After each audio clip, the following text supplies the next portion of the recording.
Okay, so in this video I'm just going to talk about our editing so far and how we think it's going. So far we've edited the bits between the graveyard of Jake and Rosie and her dad fighting in her living room, and we've just started to edit the pub scene, which is going quite well, but we're doing that at the moment. It's a work in progress. Yesterday we finished the scene when Rosie and Dom are walking through the corridors at school and Jake comes past and Dom budges him, and so far it's actually gone quite smoothly. Everything's going well and we've edited it in a way that's allowed us to show a different variety of shots, angles and movements with the camera that we've been using. So we've kind of had a couple of issues, just not major ones, just when editing certain scenes we've noticed that the brightness was different in some, so we've had to like dim it down or lighten it up. Like for example in the graveyard scene, I wasn't personally there to film it because I was working that night, but when one of the people in the group showed me, we saw, because from where they started filming earlier on, later on in the scene when they're going to Jake's back at the end,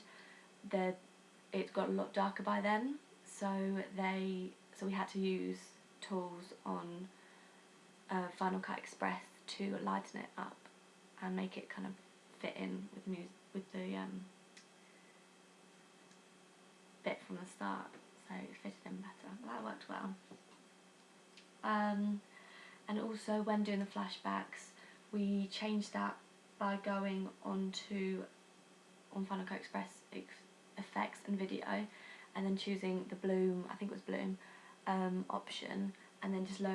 brightening the brightness of it and the saturation and the hue, just to see what effect we could create, and it kind of created like a glowy effect which looked really good and made it look kind of like mysterious and kind of ghosty, and like a flashback that we've seen in other films. We've kind of decided to try and not use too many dissolves within our film, because we didn't want it to make it look too kind of like flowy and too like going travel. We wanted to make it like quick jump cuts, and so it moves really fast like they do in normal film noirs, and you don't see too many dissolves because it makes it look a bit too smooth. But we've used a couple of I think we've used two cross dissolves in a couple of the scenes, but they've actually worked quite well because it helps to bring a scene into another if it shows time passing. And we actually created our own kind of dissolve from the graveyard scene to the corridor scene, when we actually put the camera into Jake's back and then we had it coming back out of Dom's back, so it showed like moving on in time, and also it kind of left a bit of mystery within the scene, because when it goes into Jake's back, when it comes out of Dom's, you would just assume that character's that Jake, but it's not, a different character, so it's a good way of introducing a new character to make it more interesting for the viewers.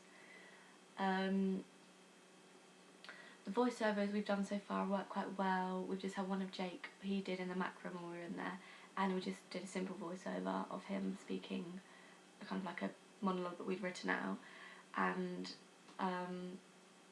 yeah, that worked really well. We had to do it a couple of times, obviously due to like noise in the background. If there was like slight people talking, you could hear it, so we had to do it a few times, but yeah, it was fine, it went pretty well. But when editing the scene when Jake's walking up to Rosie's house, and we had a bit of a continuity issue due to the different shots that we'd used and not thinking about it when actually filming it, which made it a problem when editing. Like when Jake was walking up to the house, it's in a long shot or in a medium shot, and then at some points we flip it so it's like just close up onto his feet or onto his legs when he's walking up the hill, and we didn't realise that like in some points when we were filming, like he'd be walking on his right foot and we'd stop filming, and then when we'd begin filming again he'd start on his left foot, so it didn't really work very well. So when we're editing we had to do very precisely to make sure that it flowed well.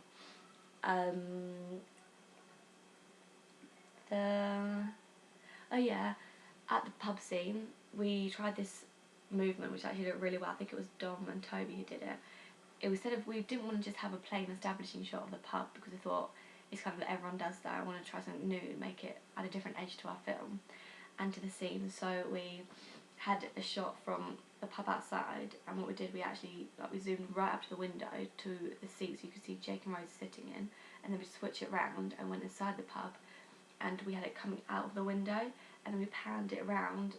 from Jake's left shoulder to the middle, and then we panned it onto Rosie. So it actually had a really good effect. It kind of was a good way of showing a change in location, but also of bringing the characters into the location as well. Yeah, and when the scene in which we filmed Jake, when he hears Rosie's dad for the first time, like when he's found out it was him, that he was the killer of his dad, and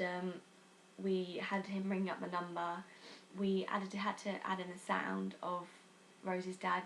saying like hello, hello, hello, like that, but we had to kind of make it, we had to quieten it down a lot, and we also had to make it like a more muffly sound, which we used a different effect that we found on Final Cut Express,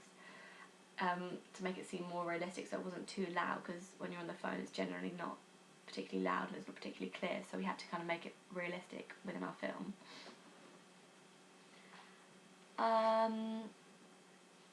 Yeah, I think that's pretty much it. So, but generally, so far, it's actually going really well, and there's not major problems that I can actually complain about, so it's good.